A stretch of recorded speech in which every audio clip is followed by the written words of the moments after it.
Hi hello welcome back to my channel.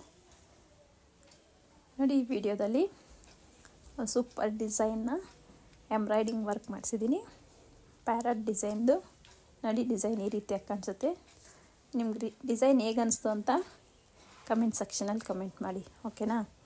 So ಈ design ನಾನು neck adjust ಮಾಡಿ ಯಾವ ರೀತಿ ಸ್ಟಿಚ್ ಮಾಡಬೇಕು ಅಂತ ತೋರಿಸ್ತೀನಿ. ನೋಡಿ, ಪಿಕಾಕ್ ಎಷ್ಟು ಚೆನ್ನಾಗಿ ಕಾಣಿಸ್ತಾ ಇದೆ.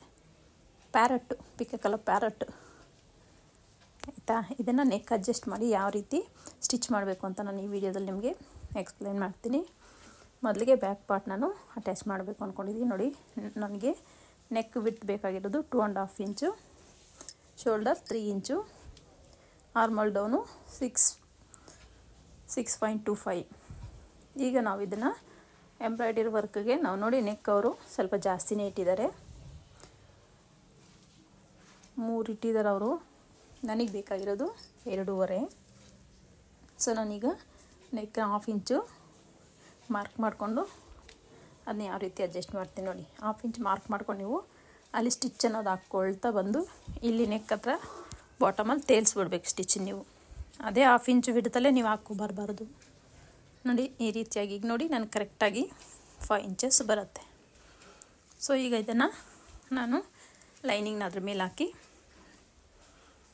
ಟ್ಯಾಪ್ ಮಾಡ್ಕೊಳ್ಳಿ. ಆ ಮಾರ್ಕಿಂಗ್ ಈ ಕಡೆನೂ ಬೀಳುತ್ತೆ. ಅದ್ರ ಮೇಲಿಟ್ಟು ನೀಟಾಗಿ ಸೆಟ್ ಮಾಡ್ಕೋಬೇಕು. ನೆಕ್ಕಿಗೆ ಕರೆಕ್ಟಾಗಿ ಸೆಟ್ ಮಾಡ್ಕೊಂಡು ನೀವು ಮಿಡ್ಲಿಗೆ ಒಂದು ಸ್ಟಿಚ್ ಅನ್ನೋದು ಹಾಕ್ಕೊಳ್ತಾ ಬನ್ನಿ.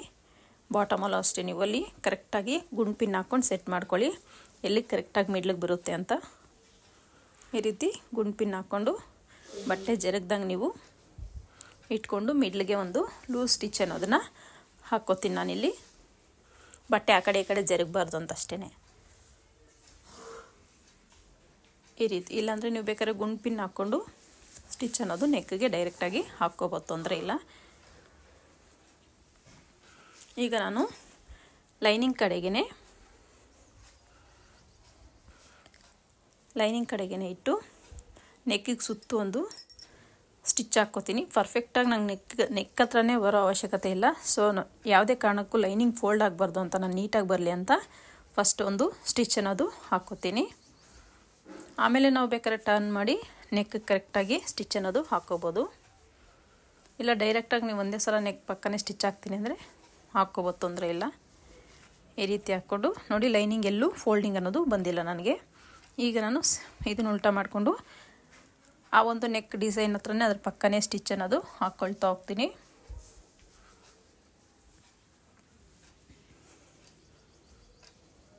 ಬಟ್ಟೆ ಲೈನಿಂಗು ನೀಟಾಗಿ ಕರೆಕ್ಟಾಗಿದೆಯಾ ಅಂತ ಒಂದು ಸಲ ಚೆಕ್ ಮಾಡ್ಕೊಳ್ಳಿ, ಯಾಕಂದರೆ ಸಮ್ಟೈಮ್ಸ್ ಫೋಲ್ಡಿಂಗ್ ಆಗಿಬಿಡುತ್ತೆ ಲೈನಿಂಗು.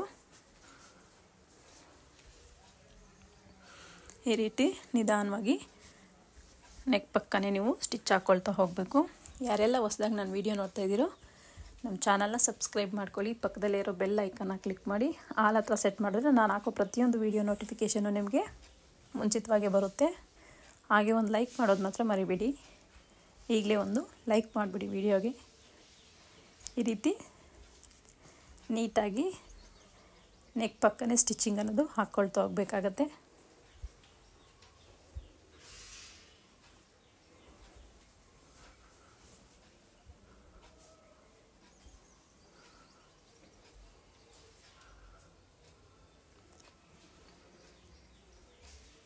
ಯಾಕೋ ದಾರ ಕಟ್ಟಾಗಿ ಬರ್ತಾಯಿತ್ತು.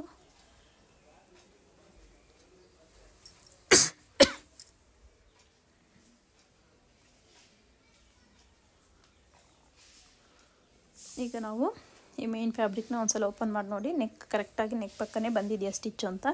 ಸೊ ಇಲ್ಲಿ ನಮಗೆ ಪರ್ಫೆಕ್ಟಾಗಿ ಬಂದಿದೆ. ಈಗ ನಾನು ಎಕ್ಸ್ಟ್ರಾ ಫ್ಯಾಬ್ರಿಕ್ ಏನಿದೆಯೋ ಅದನ್ನೆಲ್ಲ ನೀಟಾಗಿ ಕಟ್ ಮಾಡ್ಕೊಬಿಡ್ತೀನಿ.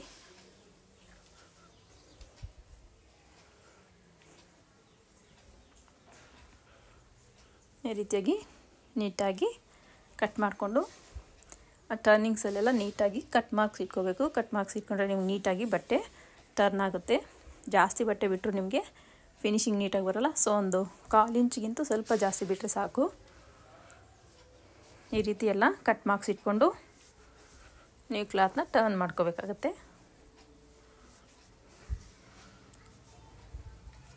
ಕ್ಲಾತ್ನ ಟರ್ನ್ ಮಾಡಿಕೊಂಡು ನೋಡಿ ನೀಟಾಗಿ ಕಟ್ ಮಾಡಿಸಿಟ್ಕೊಳ್ಳಿ.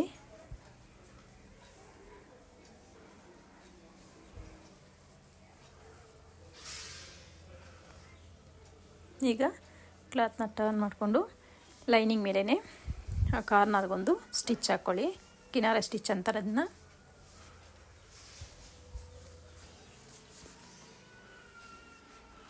ಆ ವರ್ಕ್ ಮೇಲೆ ನೀಡ್ಲು ಬರದೇ ಇರೋ ಥರ ನೀಟಾಗಿ ನೀವು ನಿಧಾನವಾಗಿ ಸ್ಟಿಚ್ ಅನ್ನೋದು ಹಾಕ್ಕೋಬೇಕಾಗುತ್ತೆ, ಎಸ್ಪೆಷಲಿ ವರ್ಕ್ ಬ್ಲೌಸಸ್ಗೆ.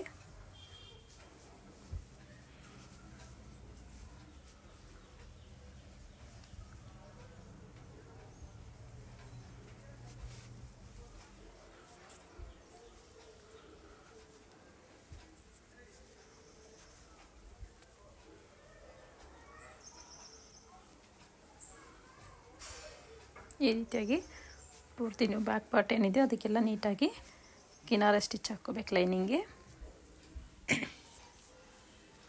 ಈಗ ಟರ್ನ್ ಮಾಡಿ ನೋಡಿ, ನಿಮಗೆ ನೀಟಾಗಿ ಫಿನಿಶಿಂಗ್ ಅನ್ನೋದು ಬಂದಿರುತ್ತೆ. ನೋಡಿ ಈ ರೀತಿ ಬ್ಯಾಕ್ ಪಾರ್ಟ್ ನಮಗೆ ನೆಕ್ಕು ಅಡ್ಜಸ್ಟ್ಮೆಂಟ್ ಆಗಿದ್ದು ಆಯಿತು. ಈಗ ನಾನು ಸುತ್ತು ಲೈನಿಂಗ್ ಅಟ್ಯಾಚ್ ಮಾಡ್ಕೊಳ್ಳಲ್ಲ, ಯಾಕಂದರೆ ನಾನು ಫ್ರಂಟ್ ಪಾರ್ಟ್ ಅಟ್ಯಾಚ್ ಮಾಡಿ ಶೋಲ್ಡರ್ ಇನ್ವಿಸಿಬಲ್ ಕೊಡ್ತಿದ್ದೀನಿ. ಸೊ ಹಾಗಾಗಿ ಶೋಲ್ಡರ್ ಅಟ್ಯಾಚ್ ಮಾಡಿದ್ದಾದಮೇಲೆ ನಾನು ಬ್ಯಾಕ್ ಪಾರ್ಟ್ಗೆ ಲೈನಿಂಗ್ನ ಅಟ್ಯಾಚ್ ಮಾಡ್ಕೊತೀನಿ. ನೋಡಿ ಈ ರೀತಿ ಫ್ರಂಟ್ ಪಾರ್ಟ್ನ ಎದುರು ಬದ್ರು ಬರೋ ಥರ ಲೈನಿಂಗ್ ಹಾಕ್ಕೊಂಡು ಅದಕ್ಕೊಂದು ಗುಂಡ್ಪಿನ್ ಹಾಕಿ ಸೈಡ್ಗೆ ಎತ್ತಿಟ್ಟಿದ್ದೀನಿ. ಹೀಗೆ ಈ ವರ್ಕ್ ಇರೋದು ರೈಟ್ ಪಾರ್ಟ್ ಏನಿದೆ ಅದ್ರ ಮೇಲೆ ಲೈನಿಂಗ್ನ ಹಾಕ್ಕೊಂಡು ನೆಕ್ ಹತ್ರ ನೀಟಾಗಿ ಒಂದು ಲೂಸ್ ಸ್ಟಿಚ್ ಹಾಕ್ಕೊಳ್ಳಿ. ನಾನು ಹೇಳಿದ್ನಲ್ಲ ಬ್ಯಾಕ್ ಪಾರ್ಟಲ್ಲಿ. ಸೊ ನನಗೆ ನೆಕ್ ಹತ್ರ ನೀಟಾಗಿ ಬರೋದು ಬೇಡ, ಸೊ ನಾನು ಒಂದು ಕಚ್ಚಾ ಸ್ಟಿಚ್ ಅಂತ ಹಾಕ್ಕೋತೀನಿ ಜಸ್ಟ್ ಹಂಗೆ. ಆಮೇಲೆ ಟರ್ನ್ ಮಾಡಿಕೊಂಡು ಆ ನೆಕ್ ಪಕ್ಕನೇ ಸ್ಟಿಚ್ ಅನ್ನೋದು ಹಾಕ್ಕೊಂಡು ಹೋಗ್ತೀನಿ. ಈಗ ನಾನು ನೆಕ್ ಕರೆಕ್ಟಾಗಿ ಸ್ಟಿಚ್ ಅನ್ನೋದನ್ನು ಹಾಕ್ಕೋತೀನಿ. ಆಗ ನಮಗೆ ಲೈನಿಂಗ್ ಯಾವುದೇ ಕಾರಣಕ್ಕೂ ರಿಂಕಲ್ ಬರೋಲ್ಲ, ಸೊ ಫಿಟ್ಟಿಂಗು ಪರ್ಫೆಕ್ಟಾಗಿ ಬರುತ್ತೆ. ಹಾಗಾಗಿ ಈ ರೀತಿ ನೆಕ್ಕಿಗೆ ನೀಟಾಗಿ ಸ್ಟಿಚ್ ಅನ್ನೋದು ಹಾಕ್ಕೊಂಡ್ಮೇಲೆ ಎಕ್ಸ್ಟ್ರಾ ಫ್ಯಾಬ್ರಿಕ್ನೆಲ್ಲ ನೀಟಾಗಿ ಕಟ್ ಮಾಡ್ಕೊಬಿಡ್ತೀನಿ ನಾನು. ಯಾರೆಲ್ಲ ನಾನು ವೀಡಿಯೋ ನೋಡ್ತಾಯಿದ್ದೀರ ಪ್ಲೀಸ್ ವೀಡಿಯೋಗೊಂದು ಲೈಕ್ ಮಾಡಿ. ನೀವು ಮಾಡೋ ಲೈಕ್ ನನಗೆ ತುಂಬ ಸಪೋರ್ಟ್ ಕೊಡುತ್ತೆ, ಸೊ ಮೋಟಿವೇಶನ್ನು ಸಹ ಕೊಡುತ್ತೆ. ಈ ರೀತಿ ಕಟ್ ಮಾರ್ಕ್ಸ್ ಇಟ್ಕೊಂಡು ನೀವು ಲೈನಿಂಗ್ನ ಓಪನ್ ಮಾಡಿಕೊಂಡು ಲೈನಿಂಗ್ ಮೇಲೇ ಕಿನಾರೆ ಸ್ಟಿಚ್ ಒಂದು ಹಾಕ್ಕೋಬೇಕಾಗತ್ತೆ.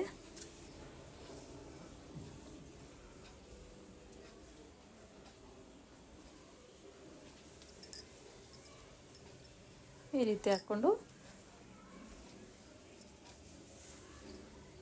ನೀವು ಲೈನಿಂಗ್ನ ನೀಟಾಗಿ ಫೋಲ್ಡ್ ಮಾಡ್ಕೊಳ್ಳಿ.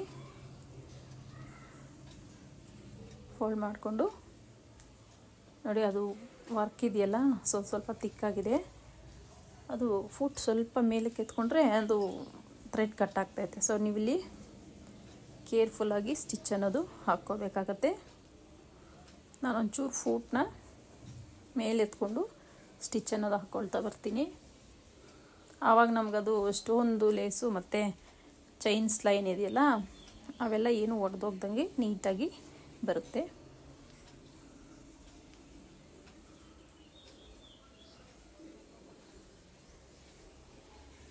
ಸ್ವಲ್ಪ ನಿಧಾನವಾಗಿ ಸ್ಟಿಚ್ ಹಾಕಬೇಕಾಗುತ್ತೆ ನೀವು ನೆಕ್ಗೆಲ್ಲ, ಇಲ್ಲಾಂದರೆ ಅದು ಹೊಡ್ಕೊಳ್ಳೋ ಚಾನ್ಸಸ್ ಇರುತ್ತೆ. ಇವು ಚೈನ್ಸ್ ಲೈನ್ ಆಗಿರ್ಬೋದು, ಇಲ್ಲ ಅದು ಸ್ಟೋನ್ಸ್ ಲೈನ್ ಅದು ಹಾಕಿರ್ತಾರಲ್ಲ ಚೈನು ಅದು.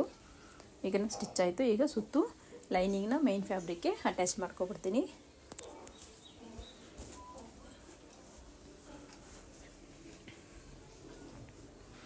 ಈ ರೀತಿಯಾಗಿ ನೀಟಾಗಿ ಅಟ್ಯಾಚ್ ಅನ್ನೋದು ಮಾಡ್ಕೋತೀನಿ.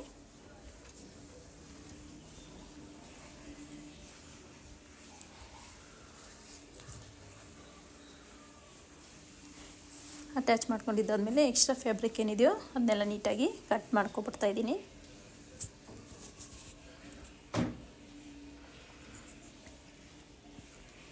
ಇಷ್ಟು ಕಟ್ ಮಾಡ್ಕೊಂಡಿದ್ದಾದಮೇಲೆ ನೋಡಿ ರೈಟ್ ಪೀಸ್ ಎಷ್ಟು ನೀಟಾಗಿ ಫಿನಿಶಿಂಗ್ ಮುಗೀತು. ಈಗ ಅದೇ ಬ್ಯಾಕ್ ಲೆಫ್ಟದು ತಗೊಂಡು ನಾನು ರೈಟ್ ಪೀಸ್ಗೆ ಏನು ಕಟ್ ಮಾಡಿದ್ದೀನೋ ನೆಕ್ಕು, ಆ ನೆಕ್ ಪೀಸ್ ಇದೆಯಲ್ಲ ಆ ನೆಕ್ ಪೀಸ್ನ ಈ ರೀತಿಯಾಗಿ ಉಲ್ಟಾ ಇಟ್ಕೊಂಡು ಸೇಮ್ ಅದೇನು ಮೆಷರ್ಮೆಂಟಿಗೆ ಕಟ್ ಮಾಡಿದ್ದೀನೋ ಅದೇ ಮೆಷರ್ಮೆಂಟಿಗೆ ನೀವು ಲೆಫ್ಟ್ದು ನೆಕ್ ಕಟ್ ಮಾಡಬೇಕಾಗತ್ತೆ. ಆಗ ನಮಗೆ ಕರೆಕ್ಟಾಗಿ ರೈಟ್ದು ಲೆಫ್ಟ್ದು ನೆಕ್ ಅನ್ನೋದು ನೀಟಾಗಿ ಬರುತ್ತೆ. ಈ ರೀತಿ ಕಟ್ ಮಾಡ್ಕೊಂಡಿದ್ದಾದಮೇಲೆ ನಾನು ಅದಕ್ಕೆ ಪೈಪಿಂಗ್ ಕೊಡ್ತೀನಿ. ಪೈಪಿಂಗ್ ನಾನು ಈಗಾಗಲೇ ಸ್ಟಿಚ್ ಮಾಡ್ಕೊಂಡಿದ್ದೀನಿ. ಅಂದರೆ ನಾನು ಬೇರೆ ಬ್ಲೌಸ್ಗಳಿಗೆ ಸ್ಟಿಚ್ ಮಾಡಿದಾಗ ಉಳಿದಿರ್ತದಲ್ಲ, ಅದು ಈ ವರ್ಕ್ ಬ್ಲೌಸ್ಗಳಿಗೆ ಬರೀ ಲೆಫ್ಟ್ ಸೈಡ್ ಮಾತ್ರ ಪೈಪಿಂಗ್ ಕೊಡ್ತೀವಲ್ಲ, ಸೊ ಅದಕ್ಕೆ ಯೂಸ್ ಮಾಡ್ಕೊತೀನಿ. ಈಗ ನೋಡಿ, ನೆಕ್ ಕಡೆಯಿಂದ ಪೈಪಿಂಗ್ ಅನ್ನೋದು 1/4 ಇಂಚ್ ಮಾರ್ಜಿನಲ್ಲಿ ಅಟ್ಯಾಚ್ ಮಾಡ್ಕೊಳ್ತಾ ಬರ್ತೀನಿ.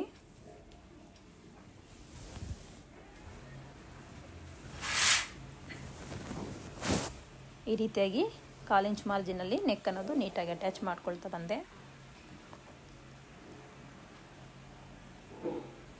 ಈಗ ಅದನ್ನು ಮೇನ್ ಫ್ಯಾಬ್ರಿಕ್ ಮೇಲೆ ಉಲ್ಟಾ ಹಾಕ್ಕೊಂಡು ಈಗಾಗಲೇ ಏನು ಸ್ಟಿಚ್ ಹಾಕಿದ್ದೀವ ನಾವು ಪೈಪಿಂಗ್ ಮೇಲೆ, ಪೈಪಿಂಗ್ ಪಕ್ಕನೇ ಅದೇ ಸ್ಟಿಚ್ ಮೇಲೆ ಮತ್ತೊಂದು ಸ್ಟಿಚ್ ಹಾಕ್ಕೊಂಡು ಪೈಪಿಂಗ್ನ ಮೇನ್ ಫ್ಯಾಬ್ರಿಕ್ಗೆ ಅಟ್ಯಾಚ್ ಮಾಡ್ಕೊತಾ ಇದ್ದೀನಿ.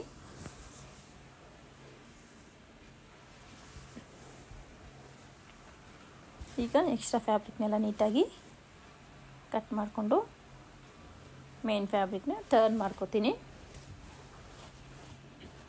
ಟರ್ನ್ ಮಾಡಿಕೊಂಡು ಆ ಪೈಪಿಂಗ್ ಪಕ್ಕನೇ ನೀಟಾಗಿ ಒಂದು ಸ್ಟಿಚ್ಚು ಹಾಕ್ಕೊಬಿಡ್ತೀನಿ. ಆಗ ಪೈಪಿಂಗು ಫಿನಿಶಿಂಗ್ ನೀಟಾಗಿ ಕೂರುತ್ತೆ.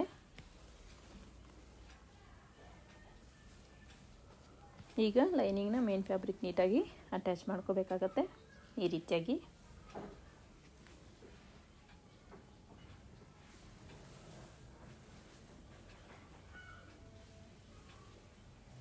ನೀಟಾಗಿ ಪೂರ್ತಿ ಅಟ್ಯಾಚ್ ಮಾಡ್ಕೊಂಡಿದ್ದಾದಮೇಲೆ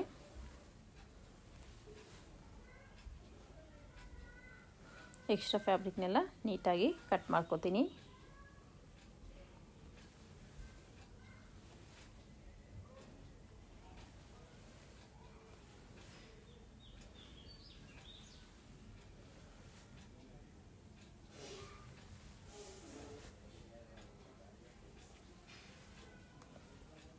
ಈಗ ಡಾಟ್ಸು ಸ್ಟಿಚ್ ಮಾಡೋದು ಯಾವ ರೀತಿ ಅಂತ ನೋಡಿ. ನಾನು ಮಾರ್ಕಿಂಗ್ ಏನು ಮಾಡಿದ್ದೀನೋ ಬ್ಲೌಸಲ್ಲಿ ಫ್ರಂಟ್ ಪಾರ್ಟಲ್ಲಿ ನಾನು ಪ್ರತಿ ಸಲ ಹೇಳ್ತಾ ಇರ್ತೀನಿ, ಡಾಟ್ಸು ವೆರಿ ಇಂಪಾರ್ಟೆಂಟು. ನಾವು ಡಾಟ್ಸ್ ಯಾವ ರೀತಿ ಮಾರ್ಕ್ ಮಾಡ್ಕೊಂಡು ಸ್ಟಿಚ್ ಮಾಡ್ಕೋತೀವೋ ಫ್ರಂಟ್ ಪಾರ್ಟ್ ಅನ್ನೋದು ಬ್ಲೌಸು ಫಿನಿಶಿಂಗು ಅಷ್ಟೇ ನೀಟಾಗಿರುತ್ತೆ. ಸೊ ಡಾಟ್ ಮಾರ್ಕ್ ಮಾಡಬೇಕಾದ್ರೆ ಇಂಪಾರ್ಟೆಂಟಾಗಿ ನೀವು ಮೆಜರ್ಮೆಂಟ್ ನೀಟಾಗಿ ಮಾಡಬೇಕಾಗತ್ತೆ. ನಾನು 3 ಡಾಟ್ಸು ನೋಡಿ ಈ ವಿಡಿಯೋದಲ್ಲಿ ತೋರಿಸ್ತಾ ಇರೋ ಥರ 3 ಡಾಟ್ಸ್ನು ನೀಟಾಗಿ ಸ್ಟಿಚ್ ಮಾಡಿಕೊಂಡೆ. ನಿಮ್ಗೆ ವಿಡಿಯೋ ಅರ್ಥ ಆಗಿಲ್ಲ ಅಂತಂದರೆ ಒಂದು ಸಲ ಅಲ್ಲ 2 ಸಲ ನೋಡ್ಕೊಳ್ಳಿ. ನೀಟಾಗಿ ಅರ್ಥ ಮಾಡಿಕೊಂಡು ನೀವು ಕಟ್ಟಿಂಗ್ ಆಗಿರ್ಬೋದು, ಸ್ಟಿಚಿಂಗ್ ಆಗಿರ್ಬೋದು ಮಾಡ್ಕೋಬೇಕಾಗತ್ತೆ. ನೀವು ವಿಡಿಯೋನ ಸ್ಕಿಪ್ ಮಾಡ್ಕೊಂಡು ನೋಡ್ತಾ ಹೋದರೆ ನಿಮಗೆ ಅರ್ಥ ಆಗೋದಿಲ್ಲ. ಪ್ರತಿಯೊಂದು ನಾವು ಡೀಟೇಲ್ಡಾಗಿ ಹೇಳೋದು. ಯಾರದೇ ವಿಡಿಯೋ ನೋಡಿ ನೀವು ಸ್ಟಿಚಿಂಗ್ ವಿಡಿಯೋ ಆಗಿರ್ಬೋದು, ನೀವು ಯಾವುದೇ ವಿಡಿಯೋ ನೋಡಿದ್ರೂ ಸಹ ಎಲ್ಲೂ ಸ್ಕಿಪ್ ಮಾಡದೆ ನೋಡಿದ್ರೆ ನಿಮಗೆ ಸೆಂಟ್ರಲ್ಲಿ ಕೆಲವೊಂದು ಅವರು ಸ್ಟಿಚ್ ಮಾಡಬೇಕಾದ್ರೆ ಸೆಂಟ್ರಲ್ಲಿ ನೆನಪು ಬರ್ತಾವಲ್ಲ, ಆ ಟಿಪ್ಸ್ ಎಲ್ಲ ನಿಮಗೆ ಹೇಳ್ಕೊಡ್ತಾರೆ. ನೀವು ಸ್ಕಿಪ್ ಮಾಡ್ತಾ ಹೋದರೆ ಆ ಟಿಪ್ಸ್ ಎಲ್ಲ ನಿಮ್ಗೆ ಗೊತ್ತಾಗಲ್ಲ. ಟಿಪ್ಸು ವೆರಿ ಇಂಪಾರ್ಟೆಂಟ್ ನಾವು ಸ್ಟಿಚ್ ಮಾಡಬೇಕಾದ್ರೆ. ಈ ರೀತಿ ಡಾಟ್ಸ್ ಎಲ್ಲ ನಾನು ಇದ್ದಿದ್ದಾದಮೇಲೆ ಮೆಜರ್ಮೆಂಟ್ ನೋಡ್ತೀನಿ ಸುತ್ತು ಕರೆಕ್ಟಾಗಿ ಬಂದಿದೆಯಾ ಅಂತ. ಸೊ ನನಗೆ ಕರೆಕ್ಟಾಗಿ ಬಂದಿದೆ. ಈಗ ನಾನು ಅದಕ್ಕೆ ಶೇಪ್ ಬೆಲ್ಟ್ನ ಸ್ಟಿಚ್ ಮಾಡ್ಕೊತಾ ಇದ್ದೀನಿ. ನಾನು ಲೈನಿಂಗ್ ಬಾಟಮಲ್ಲಿ ಶೇಪ್ ಬೆಲ್ಟ್ ಕಟ್ ಮಾಡಿಲ್ಲ, ಸೊ ಅದರ ಲೈನಿಂಗ್ನ ಕಟ್ ಮಾಡ್ಕೊತಾ ಇದ್ದೀನಿ. ಈಗ ಶೇಪ್ ಬೆಲ್ಟು ಅಷ್ಟೇ ಎದುರು ಬದ್ರು ಬರೋ ಥರ ಫಸ್ಟ್ ಲೈನಿಂಗ್ ಮೈನ್ ಫ್ಯಾಬ್ರಿಕ್ನ ಇಟ್ಕೊಂಡು ಅದ್ರ ಮೇಲೆ ಲೈನಿಂಗ್ ಪೀಸ್ ಅನ್ನೋದನ್ನು ಹಾಕ್ಕೋಬೇಕಾಗತ್ತೆ. ಈ ರೀತಿ ಎದುರು ಬದ್ರು ಇಟ್ಕೊಂಡೆ ನೀವು ಸ್ಟಿಚ್ ಮಾಡ್ಕೋಬೇಕು, ಇಲ್ಲಾಂದರೆ ಎರಡೂ ಒಂದೇ ಕಡೆ ಬರೋ ಚಾನ್ಸಸ್ ಇರುತ್ತೆ. ಸೊ ಹಾಗಾಗಿ ನೀವು ಸ್ಟಿಚ್ ಮಾಡಬೇಕಾದ್ರೆ ಫಸ್ಟೇ ಎದುರು ಬದ್ರೆ ಇಟ್ಕೊಂಡು ನೋಡಿಕೊಂಡು ಸ್ಟಿಚ್ ಅನ್ನೋದು ನೀವು ಹಾಕ್ಕೋಬೇಕಾಗತ್ತೆ. 1/2 ಇಂಚ್ ಮಾರ್ಜಿನಲ್ಲಿ ನಾನು ಸ್ಟಿಚ್ ಅನ್ನೋದು ಹಾಕ್ಕೋತಾ ಇದ್ದೀನಿ. ಇಲ್ಲಿ ಎರಡಕ್ಕೂ ಸಹ 1/2 ಇಂಚ್ ಮಾರ್ಜಿನಲ್ಲಿ ಸ್ಟಿಚ್ ಅನ್ನೋದು ಹಾಕ್ಕೊಂಡೆ. ಈಗ ಈ 2 ಪೀಸು ಲೈನಿಂಗ್ನ ಓಪನ್ ಮಾಡಿ ಕಿನಾರೆ ಸ್ಟಿಚ್ ಒಂದು ಹಾಕ್ಕೋತೀನಿ.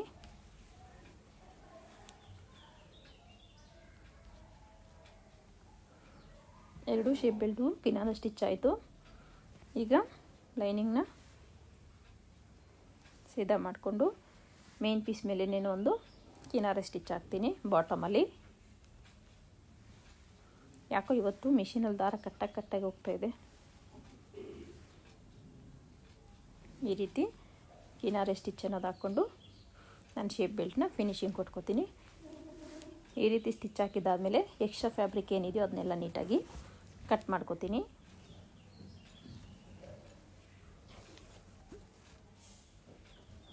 ನೀವು ಯಾವುದೇ ಪಾರ್ಟ್ ಆಗಿರ್ಬೋದು, ನೀವು ಕಟ್ ಮಾಡಿದ್ಮೇಲೆ ಸ್ಟಿಚಿಂಗ್ ಮಾಡ್ಬೇಕಾದ್ರೆ ಅದೇ ಹೇಗಿದೆಯೋ ಹಾಗೆ ಸ್ಟಿಚ್ ಮಾಡಬಾರ್ದು. ಸ್ಟಿಚಿಂಗ್ ಆದಮೇಲೆ ಮೆಜರ್ಮೆಂಟ್ ತೊಗೊಂಡು ಎಕ್ಸ್ಟ್ರಾ ಫ್ಯಾಬ್ರಿಕ್ನೆಲ್ಲ ನೀಟಾಗಿ ಕಟ್ ಮಾಡಿಕೊಂಡು ಸ್ಟಿಚಿಂಗ್ ಅನ್ನೋದು ಮಾಡ್ಕೋಬೇಕಾಗತ್ತೆ. ಎರಡಕ್ಕೂ ಎಕ್ಸ್ಟ್ರಾ ಫ್ಯಾಬ್ರಿಕ್ ಕಟ್ ಮಾಡಿ ಒಂದ್ರ ಮೇಲೊಂದಿಟ್ಟು ಕರೆಕ್ಟಾಗಿದೆಯಾ ಅಂತ ನಾನು ಚೆಕ್ ಮಾಡಿಕೊಂಡೆ. ಒಂದು ಸ್ವಲ್ಪ ಎಕ್ಸ್ಟ್ರಾ ಇದೆ, ಸೊ ಹಾಗಾಗಿ ಅದನ್ನು ಕಟ್ ಮಾಡ್ಕೋತಾ ಇದ್ದೀನಿ.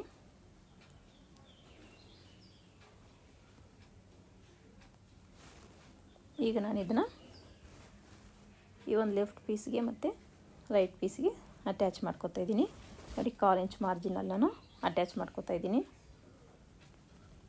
ಈ ಒಂದು ಕ್ರಾಸ್ ಬೆಲ್ಟ್ನ ಶೇಪ್ ಬೆಲ್ಟ್ನ ಯಾವ ರೀತಿ ಅಟ್ಯಾಚ್ ಮಾಡ್ಕೋಬೇಕಂತ ಒಂದು ಸಲ ಗಮನ ಇಟ್ಟು ನೋಡ್ಕೊಳ್ಳಿ.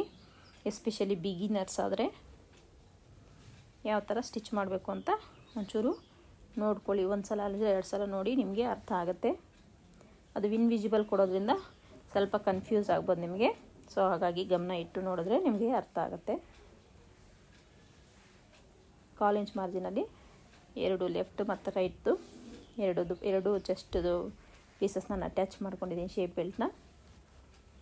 ಈಗ ಅದು ನೀಟಾಗಿ ಈ ಥರ ಫೋಲ್ಡ್ ಮಾಡಿಕೊಂಡು ಈಗಾಗಲೇ ಏನು ಸ್ಟಿಚ್ ಹಾಕ್ಕೊಂಡಿದ್ದು 1/4 ಇಂಚ್ ಮಾರ್ಜಿನಲ್ಲಿ ಅದಕ್ಕೆ ಈ ಲೈನಿಂಗ್ನ ಅಟ್ಯಾಚ್ ಮಾಡಿಕೊಂಡು ಸ್ಟಿಚ್ ಅನ್ನೋದು ಹಾಕ್ಕೋಬೇಕಾಗತ್ತೆ.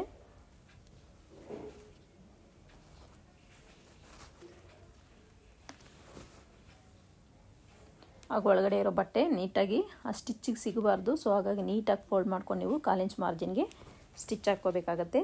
ಈ ರೀತಿಯಾಗಿ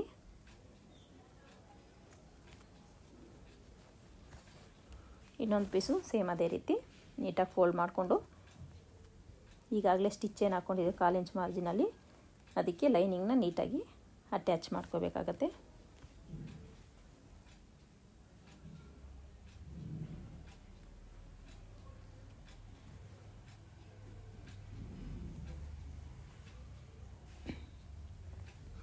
ಈಗ ಅಲ್ಲಲ್ಲಿ ಕಟ್ ಮಾರ್ಕ್ಸ್ ಇಟ್ಕೊಂಡು ಕ್ಲಾತ್ನ ಓಪನ್ ಮಾಡ್ಕೋಬೇಕು. ನೋಡಿ ಓಪನ್ ಮಾಡಿಕೊಂಡ್ರೆ ನಮಗೆ ಈ ರೀತಿಯಾಗಿ ಕಾಣಿಸುತ್ತೆ.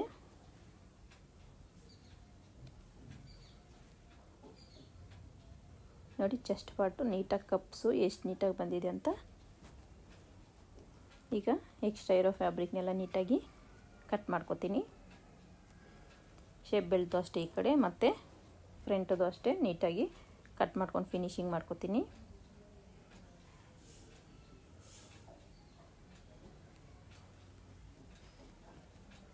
ಈಗ ಒಂದು ಸಲ ಕರೆಕ್ಟಾಗಿದೆಯಾ ಅಂತ ಚೆಕ್ ಮಾಡ್ಕೋತೀನಿ. ಸ್ವಲ್ಪ ಉದ್ದ ಇದೆ, ಸೊ ಹಾಗಾಗಿ ನಾನು ಇನ್ನೊಂದು ಚೂರು ಸ್ಟಿಚ್ ಅನ್ನೋದು ಹಾಕ್ಕೊಂಡು ಅದನ್ನ ಲೆವೆಲ್ ಮಾಡ್ಕೋತಾ ಇದ್ದೀನಿ. ನೋಡಿ ಕಪ್ ಶೇಪ್ ಎಷ್ಟು ನೀಟಾಗಿ ಬಂದಿದೆ ಅಂತ. Cup shape very important. Front ಪಾರ್ಟಲ್ಲಿ ನೀಟಾಗಿ ಬರಬೇಕಾಗತ್ತೆ. ಕಪ್ ಶೇಪ್ ನಮಗೆ ಸೂಪರಾಗೆ ಬಂದಿದೆ ಇಲ್ಲಿ ನೀಟಾಗಿ. ಈಗ ನಾನು ಇದಕ್ಕೆ ಉಕ್ಸ್ ಪಟ್ಟಿ ಕಾಜಪಟ್ಟಿ ಅಟ್ಯಾಚ್ ಮಾಡ್ತಾಯಿದ್ದೀನಿ. ಉಕ್ಸ್ ಪಟ್ಟಿಗೆ 2 ಇಂಚಸ್ ವಿಡ್ತಲ್ಲಿ ಕ್ಲಾತ್ ತಗೊಂಡು ಡಬಲ್ ಫೋಲ್ಡ್ ಮಾಡಿಕೊಂಡು ಈ ರೀತಿ ಸ್ಟಿಚ್ ಮಾಡ್ಕೋತಾ ಇದ್ದೀನಿ. ಈಗ ಫೋಲ್ಡ್ ಮಾಡಿ ಕಿನಾರೆ ಸ್ಟಿಚ್ ಒಂದು ಹಾಕ್ಕೋತೀನಿ.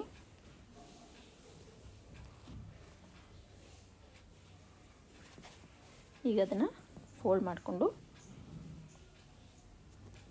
ಬಾಟಮಲ್ಲೂ 1/2 ಇಂಚಿಗೆ ನೀವು ಬಟ್ಟೆ ಬಿಟ್ಟು ಫೋಲ್ಡ್ ಮಾಡ್ಕೋಬೇಕಾಗತ್ತೆ. ಈ ಕಡೆಯೂ ನಾನು ಪೈಪಿಂಗ್ ಕೊಟ್ಟಿದ್ದೀನಿ, ನೆಕ್ ಕಡೆಯೂ ಅಲ್ಲೂ ಅಷ್ಟೇ 1/2 ಇಂಚ್ ಬಿಟ್ಟು ನೀವು ಫೋಲ್ಡಿಂಗ್ಗೆ ಸ್ಟಿಚ್ ಮಾಡ್ಕೋಬೇಕಾಗತ್ತೆ. ನೋಡಿ ಅದು ಆ ಕಡೆ ಬಾಟಮಲ್ಲಿ 1/2 ಇಂಚ್ ಫೋಲ್ಡ್ ಮಾಡಿಕೊಂಡು ಸ್ಟಿಚ್ ಅನ್ನೋದು ನಾನು ಫಿನಿಶ್ ಮಾಡ್ಕೋತೀನಿ.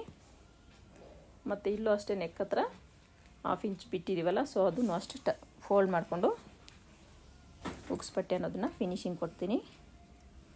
ನೀವು ಗಮನಿಸ್ತಾ ಇರ್ಬೋದು ವಿಡಿಯೋದಲ್ಲಿ. ಈಗ ನನಗಿದು ಆಗಿದೆ ಉಕ್ಸ್ ಪಟ್ಟಿ. ಈಗ ನಾನು ಕಾಜಾಪಟ್ಟಿ ಯಾವ ರೀತಿ ಅಟ್ಯಾಚ್ ಮಾಡಬೇಕಂತ ನೋಡ್ತೀನಿ. ನೋಡಿ 3 ಇಂಚಸ್ ಅಷ್ಟು ನೀವು ಡಬಲ್ ಫೋಲ್ಡ್ ಮಾಡಿಕೊಂಡ್ರೆ ನಿಮಗೆ ಅಟ್ಲೀಸ್ಟ್ ಒಂದು 2 ಇಂಚಸ್ ಇರಬೇಕು. ಅಷ್ಟು ನೀವು ಕ್ಲಾತ್ ತಗೊಳ್ಳಿ, ಅಂದರೆ 4 ಇಂಚಸ್ ನಿಮಗೆ ಬಿಡುತ್ತಬೇಕು. ಈ ಥರ ಬಾಟಮ್ಗೆ ಕೆಳಗಡೆ ಇಟ್ಕೊಂಡು ನೋಡಿ ಇಲ್ಲಿ ವರ್ಕ್ ಇದೆ, ನೀಟಾಗಿ ನಿಧಾನವಾಗಿ ಸ್ಟಿಚ್ ಮಾಡ್ಕೊಳ್ಳಿ. ಈ ರೀತಿ 1/4 ಇಂಚ್ ಮಾರ್ಜಿನ್ಗೆ ಸ್ಟಿಚ್ ಅನ್ನೋದು ಹಾಕ್ಕೋಬೇಕಾಗತ್ತೆ. ಮೇಲೆ 1/2 ಇಂಚು ಮತ್ತು ಬಾಟಮಲ್ಲಿ 1/2 ಇಂಚು ಬಿಟ್ಟಿರ್ಬೇಕು ನೀವು ಕ್ಲಾತ್ ಫೋಲ್ಡಿಂಗ್ಗೆ. ನೋಡಿ ಈ ಥರ ಫೋಲ್ಡ್ ಮಾಡಿಕೊಂಡು ಸ್ಟಿಚ್ ಅನ್ನೋದು ಹಾಕ್ಕೊಳ್ಳಿ. ಗಮನ ಇಟ್ಟು ನೋಡಿದ್ರೆ ನಿಮಗೆ ವಿಡಿಯೋ ನೀಟಾಗಿ ಅರ್ಥ ಆಗುತ್ತೆ.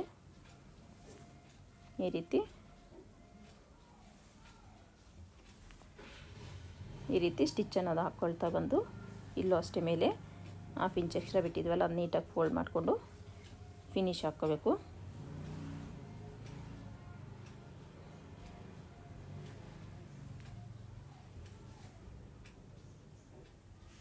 ನೋಡಿ ಹಂಗೆ ವಾಪಸ್ ಹೋಗಿ ನಮ್ಗಲ್ಲಿ ಕಾಜಾ ಸ್ಟಿಚ್ ಮಾಡ್ಕೋಬೇಕಲ್ಲ, ಅಲ್ಲೊಂದು 1/4 ಇಂಚ್ ಮಾರ್ಜಿನ್ ಬಿಟ್ಟು ಸ್ಟಿಚ್ ಅನ್ನೋದು ಹಾಕ್ಕೊಂಡು ಫಿನಿಶಿಂಗ್ ಮಾಡಿ. ನೋಡಿ ಎಷ್ಟು ನೀಟಾಗಿ ಬಂದಿದೆ ಅಂತ. ನಂಗೆ ಉಕ್ಸ್ ಪಟ್ಟಿ ಕಾಜಾ ಪಟ್ಟಿ ಕರೆಕ್ಟಾಗಿ ಬಂತು. ಈಗ ನಾನು ಇದನ್ನ ಶೋಲ್ಡ್ರ್ ಅಟ್ಯಾಚ್ ಮಾಡ್ಕೊತೀನಿ. ನೋಡಿ ಲೈನಿಂಗ್ ಈ ಥರ ಓಪನ್ ಮಾಡ್ಕೊಂಡು ಬ್ಯಾಕ್ ಪಾರ್ಟ್ದು ಮೇನ್ ಫ್ಯಾಬ್ರಿಕ್ ಮೇಲೆ ಫ್ರಂಟ್ ಪಾರ್ಟ್ದಿಟ್ಟು ಸ್ಟಿಚ್ ಅನ್ನೋದು 1/2 ಇಂಚ್ ಮಾರ್ಜಿನ್ಗೆ ಹಾಕ್ಕೊತಾ ಇದ್ದೀನಿ. ಈಗ ಅದನ್ನು ಇದ್ರ ಮೇಲೆ ಫೋಲ್ಡ್ ಮಾಡಿಕೊಂಡು, ನಾನು ಈಗಾಗಲೇ ವೀಡಿಯೋದಲ್ಲಿ ಅಪ್ಲೋಡ್ ಮಾಡಿದ್ದೀನಿ, ಯಾರಿಗೆಲ್ಲ ಡೌಟ್ ಇದೆ ಒಂದು ಸಲ ಚೆಕ್ ಮಾಡ್ಕೊಳ್ಳಿ, ನನ್ನ ಚಾನಲಲ್ಲಿದೆ.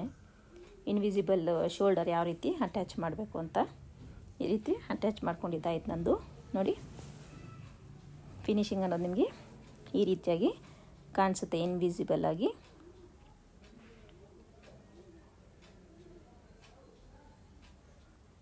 ನಮ್ಮ ವಿಡಿಯೋ ನಿಂಗೆ ಇಷ್ಟ ಆದರೆ ಪ್ಲೀಸ್ ಲೈಕ್ ಮಾಡಿ, ಶೇರ್ ಮಾಡಿ, ಚಾನಲ್ನ ಸಬ್ಸ್ಕ್ರೈಬ್ ಮಾಡ್ಕೊಳ್ಳಿ. Thank you for watching. ನೋಡಿ ಈಗ ನೆಕ್ಕದು ಫಿನಿಶಿಂಗ್ ಅನ್ನೋದು ಯಾವ ರೀತಿ ನೀಟಾಗಿ ಬಂದಿದೆ ಅಂತ. ಆ ಡಿಸೈನು ಅಷ್ಟೇ ತುಂಬ ಚೆನ್ನಾಗಿ ಬಂದಿದೆ ನೋಡಿ. Thank you for watching.